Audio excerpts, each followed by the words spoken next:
তুমি কাক ইমপ্ৰেছ কৰিবলৈ জীয়াই আছা, মানুহক নে নিজৰ ভৱিষ্যতটো? আজিৰ দিনৰ যুৱক যুৱতী কেৱল শ্ব অফ কৰাত ব্যস্ত, কেৱল আনক দেখুৱাই কাম কৰে, কেৱল আনক ইমপ্ৰেছ কৰিবলৈ কাম কৰে। শ্ব অফে কেৱল টকা নষ্ট নকৰে, শ্ব অফে তোমাৰ জীৱনো ধ্বংস কৰে। আৰু কিছুমান যুৱক যুৱতী এনেকুৱা আছে মানে নিজকে আনৰ আগত ডাঙৰ দেখুৱাবলৈ নিজৰ পৰিয়ালৰ ওপৰত চাপ সৃষ্টি কৰে।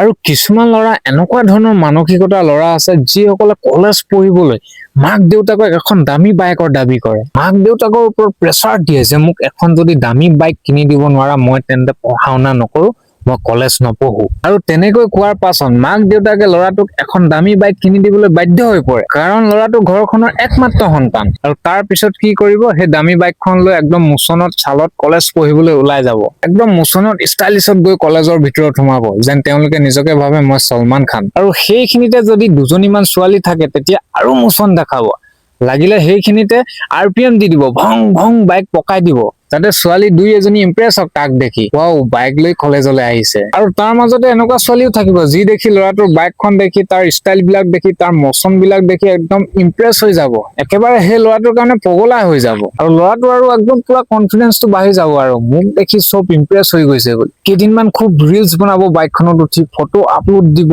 ষ্টৰি দিব। কিন্তু কিছুমাহৰ পাছত বাইকখন লাহে লাহে পুৰণি হৈ যাব আৰু লগে লগে মানুহৰ আগ্ৰহো কমি যাব। কিন্তু দেউতাকে যে দিন হাজিৰা কৰি সেই বাইকখন তেওঁক লৈ দিছিলে, সেই ঋণ দেউতাকে আজিও পৰিশোধ কৰিব পৰা নাই। ল'ৰাটোৰ একদম কলেজীয়া জীৱন, একদম মন মস্তি, একদম ফূৰ্তি কৰি কলেজীয়া জীৱন শেষ কৰিব, তাৰ পিছত ঘৰতে বহি বেকাৰ হৈ পৰি থাকিব। না ল'ৰাটোৱে কলেজ পঢ়ি নিজৰ জীৱনটো বনাই ল'ব পাৰিলে, বৰঞ্চ মাক দেউতাকৰ ওপৰত এটা ঋণৰ বোজা দি গ'ল, কাৰণ তেওঁ সফলতা গঢ়াতকৈ শ্ব' অফ কৰাত বেছি লাগিল। যদি ল'ৰাটো এজন ভাল মনৰ অধিকাৰী, এজন ভাল চিন্তাৰ অধিকাৰী হোৱা হলে তেওঁ কেতিয়াও এখন বাইকৰ পৰিৱৰ্তে এখন সাধাৰণ চাইকেলেৰে কলেজলৈ অহা যোৱা কৰিব পাৰিলেহেঁতেন। তোমাৰ সেই নতুন বাইকখনৰ কাৰণে তোমাৰ পৰিয়ালটো যদি ঋণত ডুব যায়, তেন্তে সেই কষ্ট তোমাৰ পৰিয়ালেহে বহন কৰিব।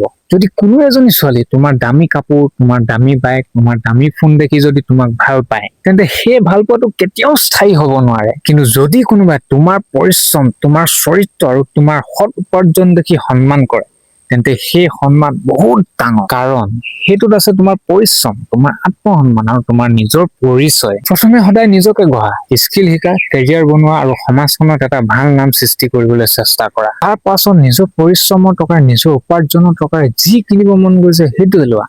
কিন্তু সেইটো শ্ব' অফ নহব, সেইটো হ'ব তোমাৰ ছাকচেছৰ ফল। মনত ৰাখিবা, শ্ব' অফে মানুহক অলপ সময়ৰ বাবেহে এটেনশ্যন দিব পাৰে, কিন্তু স্কিল, কেৰেক্টাৰ আৰু হাৰ্ডৱৰ্কে মানুহক আজীৱন ৰেচপেক্ট দিয়ে। আনৰ আগত দেখুৱাবলৈ নহয়, নিজৰ জীৱনত সঁচাকৈ ডাঙৰ কিবা এটা কৰিবলৈ চেষ্টা কৰা।